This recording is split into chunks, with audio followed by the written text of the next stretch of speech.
Icicles hang from the eaves. The world outside is enrobed in white. The snow here is deep and cold. The trees, bushes, and grasses all lie buried, silently waiting for the arrival of spring. A girl of tender age gazes out the window. "Here you go, honey." The girl turns to face the speaker and finds her mother offering her a cup with steam furling from the top. It's filled with warm goat milk. Her mother swears by it, claiming it's the best thing for warding off winter's chill.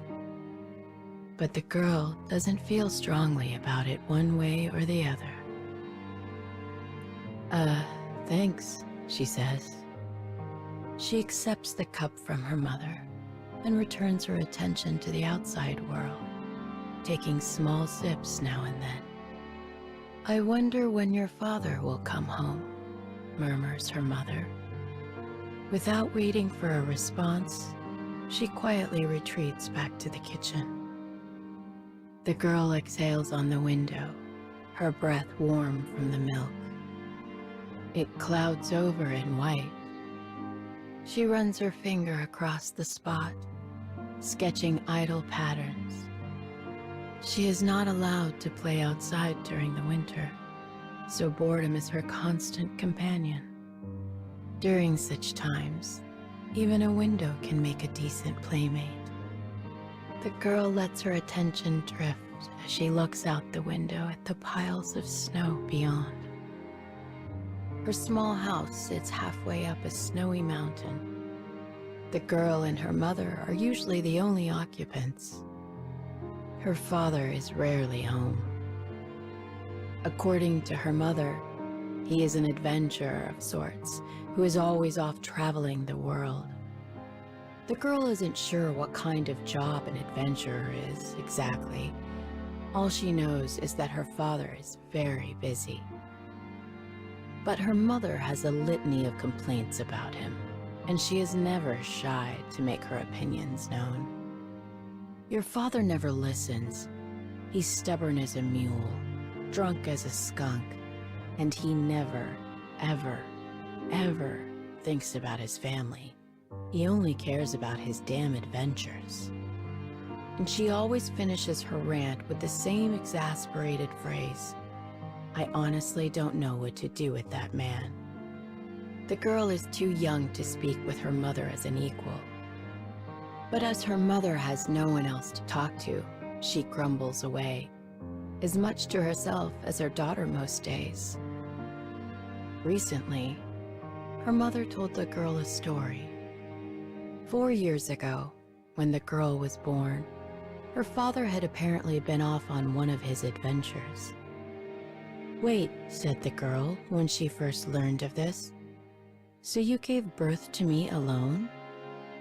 Her mother replied with a chuckle, "Oh, I knew he wouldn't come home, so I made sure to call a midwife up from town ahead of time." The girl nodded as though she understood and said, "Gee, Mom, that's pretty crazy." When the father finally returned from that freewheeling adventure, his daughter could already hold her head up on her own. After that, her mother raised her almost entirely alone. The girl would always gaze in bewilderment at her father during his rare visits home, and figured that perhaps his behavior was normal, and that's just what fathers are. But she could not help but feel concerned by the dark look that often fell upon her mother's face. She doesn't hate her father, not really anyway. But once she became old enough to understand some things, she started to resent the way he treated her mother. One year, her father came home before the arrival of spring. That was the night it happened. It led to one of the worst moments of her life. The three of them sat around a table enjoying a meal. Suddenly, her father, drunk as usual, leaned over to her and said, "You know, if you were a boy, I'd take you on an adventure with me." Before she knew it, her eyes were filled with tears. Why am I crying about this, she wondered. For a moment, her mind was a blazing whirl of emotion. Her father had laughed the whole thing off, claiming it was a joke and ruffling her hair. But it was no joke to her. As far as she was concerned, her father had denied her very existence. As the days passed, another emotion began to bud within the girl, one far different from her usual sadness and isolation. It was a spirit of defiance toward her father.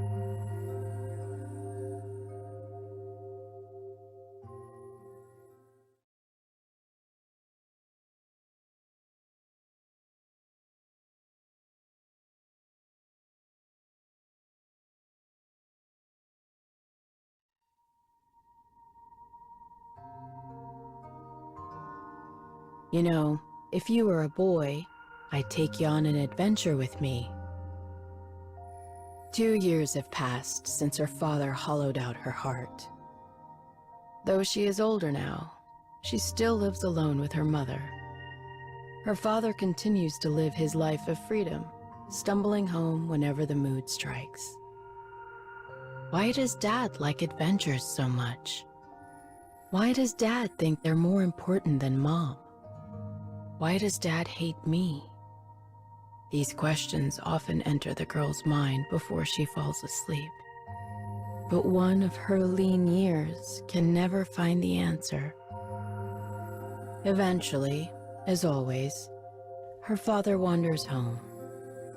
When he crashes through the door, he hands over all sorts of random articles to her mother.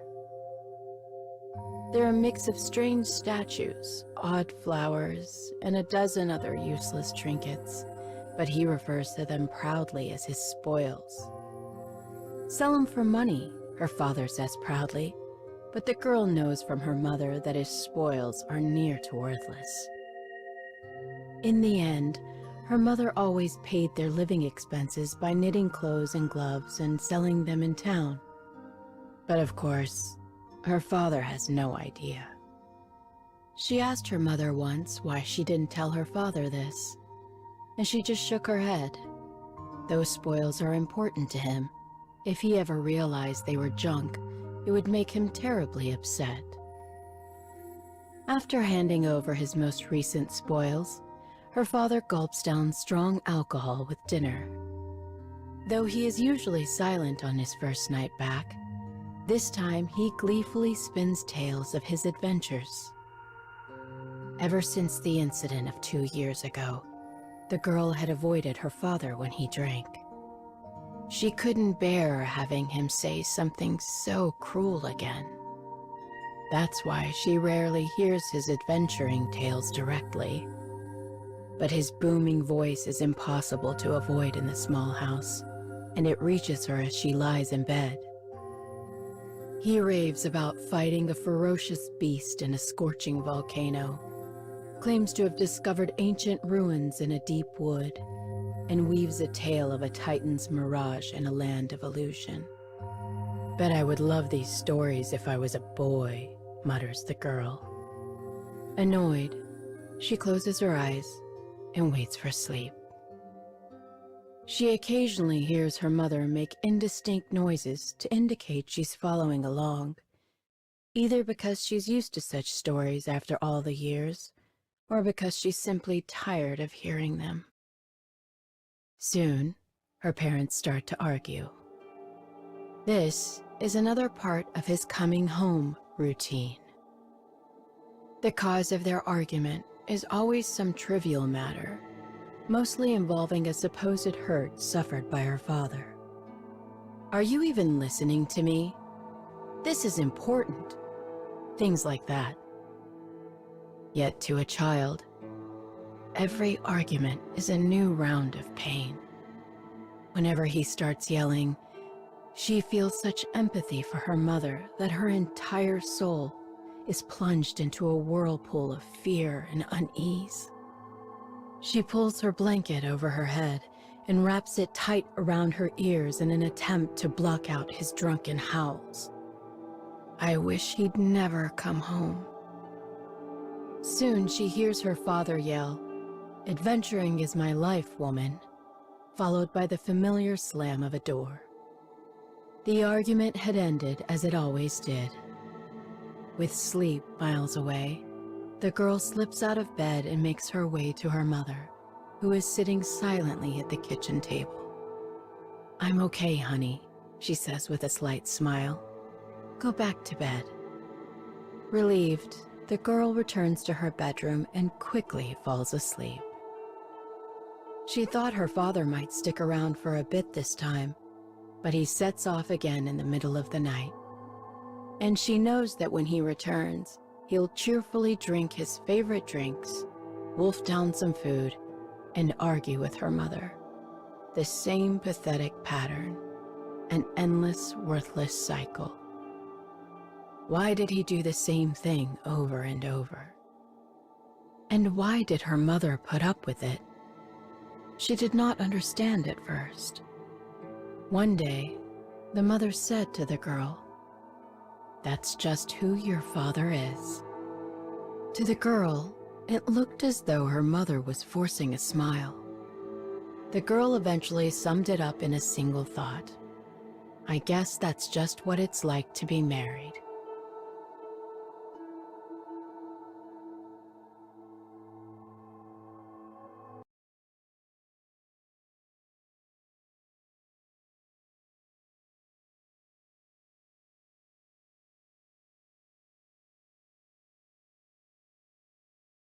Days pass. Months pass. How many winters has it been now? As always, she drinks her warm goat milk and stares out the window at nothing of particular importance. Giant trees, mysterious animals, colorful flowers, creepy insects. From spring to autumn, the whole outdoors surrounding their home is her special place. She spends her days covered in mud as she runs through the mountains, following her curiosity wherever it leads. But winter? Well, winter is different. Deep banks of snow confine the girl to her house. Her world shrinks down to a single fogged-over window. She hates winter. She hates it with all that she is. This winter, her mother is nearing full term with her second child. But her father is off wandering the world again, so the two of them are home alone. Despite her pregnancy, her mother stays busy with housework and knitting. The girl understands this is what supports them both, and does her best to play alone and out of the way. But the house is so very boring. Lately, she's been whittling herself small toys out of wood, but that can only pass the time for so long. Today, the girl simply sits and waits for the day to end. Eventually, her gaze leaves the window and wanders about. This room, with a large table and fireplace, is where she and her mother, and occasionally her father, take their meals. Bottles of her father's drinks sit in a row on the mantel. They almost seem lonely, as if wondering why no one has yet popped their corks to enjoy the wonders within. In the kitchen, something bubbles merrily away. Her mother is preparing dinner. Though there is still milk in her cup, she sets it on the table and wanders off to find a different room to play in. Sadly, the house is not very large. She arrives at her destination within seconds. A tired wooden door stands before her. And on the other side is a mystery. Boredom has made the girl bold. This is the only room in the house she has never seen. It is her father's room. He has forbidden anyone else from entering it. "I have important things in there," he often said. and I don't need you fiddling around." "He is definitely hiding something," says the girl to no one. She feels years of defiance and resentment boiling up, and suddenly wants to open that door more than anything. But if her mother catches her, she will be very upset. Her mother takes promises with her father seriously, after all. That was why she snuck past her mother in the kitchen and approached the door on feet as quiet as a cat. Before her, a door. Behind it, a space for her father alone. She can hear her own heartbeat. Sweat glistens on her palms. She is nervous about disobeying her father, but also about learning his secrets. Finally, the girl pushes the ill-fitted wooden door ajar, slips through the gap, and closes it behind her. The room is silent in the absence of its owner. It is also exceedingly plain, with only a bed, a desk, and a small assortment of adventuring tools. She begins her exploration at the desk. It is covered with a messy stack of papers. There is a date scrawled on each. The girl flips through the papers idly. They are records of his adventures. The rough handwriting belies the fact he wrote them all himself. Each story tells of dangers faced on his travels, of moments that mark the line between life and death. They tell what he thought, what he did, and how he felt. They also speak of all the marvelous sights he has seen. They're so detailed, it's like the girl is there with him. She digs deeper and deeper into the pile before finally reaching the bottom, where she finds a paper from one year in particular, the year she was born.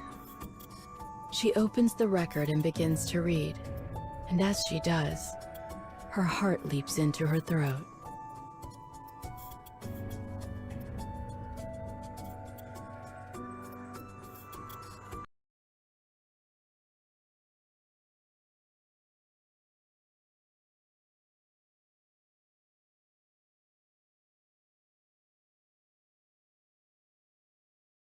I was very young when I first snuck into Dad's room. He had a pile of writings there, but one in particular spoke to me. The date on the cover was from the year I was born. My name was written at the top, and below that was paragraph after paragraph of kind words for his beloved child. I'd often doubted he even remembered me at all, so I held it tight and read furiously. I want to show my beloved daughter all the secrets that slumber in this wide, wide world. I want to prove to her that I have lived, and I want her to know how so very beautiful the world can be. That's why I'm writing down my adventures starting today, so that someday she can know all this for herself. My only wish is that her life be filled with joy and wonder. I would give anything for that.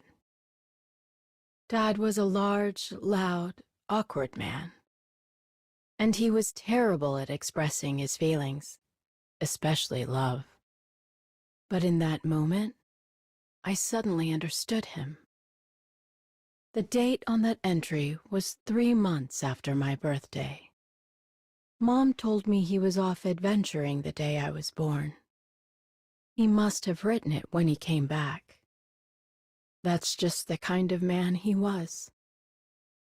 After that, my impression of him changed. Once I knew he loved me, really knew it, my feelings of defiance and revulsion slowly began to change. A few days after I snuck into his room, he came home. Like always, he got hammered, fought with Mom, and stomped off to his room. I was still young, and though I understood him a little bit better, I hadn't had time to process everything yet, so I was still annoyed. It was hard to hear them fight, especially because I knew how much it hurt Mom. And like I said, I was still processing everything. But somehow, I mustered up the courage to give him a present.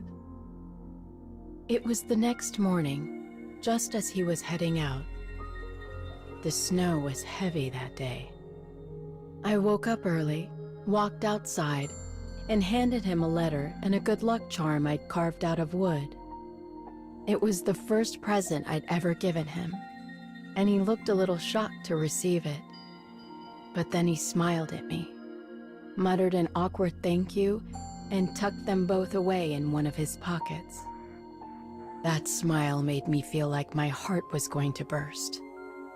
Then he walked over the horizon and disappeared. I was euphoric, flying, so I ran back inside and asked Mom to teach me how to knit. I wanted to make him a pair of mittens for when he got back. I'd never given a damn about knitting before, but now making something nice for Dad was all I could think about.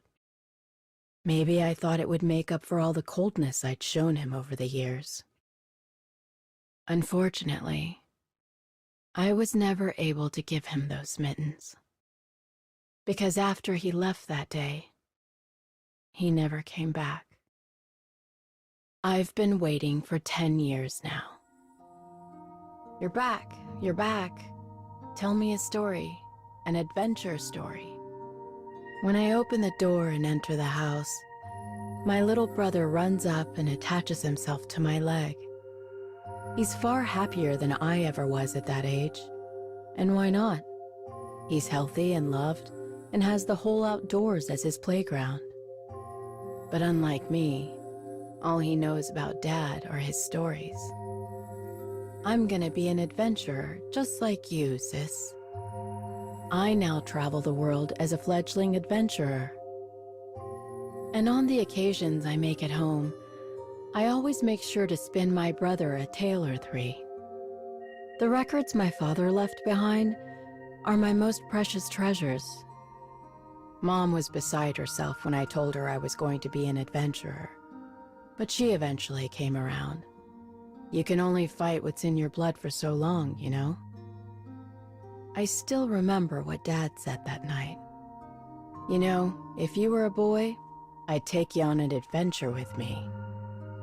I hated him in that moment, and it took a long, long time for that hate to finally drain away. And while I couldn't express what I felt when I was a kid, I can put it into words now. He was wrong. I knew he was wrong, and I wanted him to admit it. So I'm going to prove to him that a woman can be just as skilled an adventurer as any man. I guess I really am his daughter, huh? Anyway, if I ever find him out there in this great wide world, I'll do what Mom would do and give him holy hell. And each time I set out for some new and unseen land, I pray this is the time where it will finally happen. And of course, I always carry the mittens. You know, just in case.